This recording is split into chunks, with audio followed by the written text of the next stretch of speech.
حدیث قدسی ہے، 4 باتیں حضور اکرم صلی اللہ علیہ وسلم نے بیان فرمائی.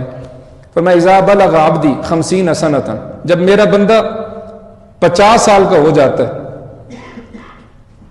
تو فرمایا رسول اکرم صلی اللہ علیہ وسلم نے، اللہ تعالیٰ جل شانہ فرماتے ہیں حاسبتہ حسابا یسیرا، میں اس کا حساب آسان کر دیتا ہوں.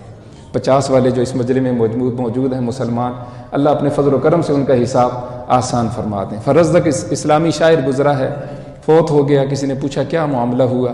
اس نے کہا میں اللہ کے در میں پیش ہوا تو اللہ نے کہا کہ تو کیا نیکی لے کے آیا؟ تو میں نے عرض کیا یا اللہ اسلام میں صرف بڑھاپا لے کے آیا ہوں. اسلام میں کیا لے کے آیا ہوں؟ بڑھاپا.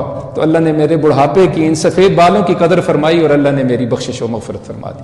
دوسری بات فرمائی اذا بلغ عبدی 60 سنۃ، جب بندہ میرا ایمان کی حالت میں نیکی کرتے کرتے کرتے 60 سال کی عمر میں پہنچ جاتا ہے، صببت الیہ انابا، میں اس کے دل میں نرمی پیدا کر دیتا ہوں، رجوع پیدا کر دیتا ہوں، آخرت کی فکر پیدا کر دیتا ہوں.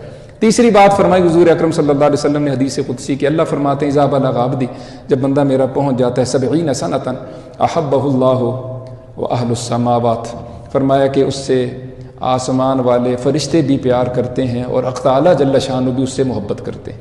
اور چوتھی بات فرمائی اذا بلغ عبدی 80 سنۃ، جب میرا بندہ 80 برس کا ہو جاتا ہے استحیی ان اعذبہ عذاب النار، تو مجھے حیا آتی ہے کہ میں اس کو آگ کا عذاب دوں.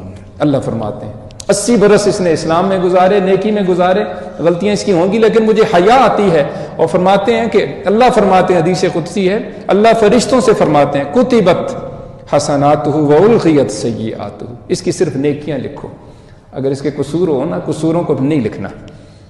جس طرح چھوٹا بچہ 15 برس تک جب تک وہ بالغ نہیں ہوتا اس کے قصوروں کو نہیں لکھا جاتا. آج اس کا بھی دل چھوٹا ہو گیا، آج اس کی بھی طبیعت نازک ہو چکی ہے، جسم کمزور ہو چکا ہے، آنکھوں سے بینائی کمزور پڑ گئی، کانوں سے سنوائی کمزور پڑ گئی. فرمایا فرشتوں سے اللہ فرماتے ہیں کہ اس کی صرف نیکیاں لکھو، کہ اس کے گناہ نہ لکھو.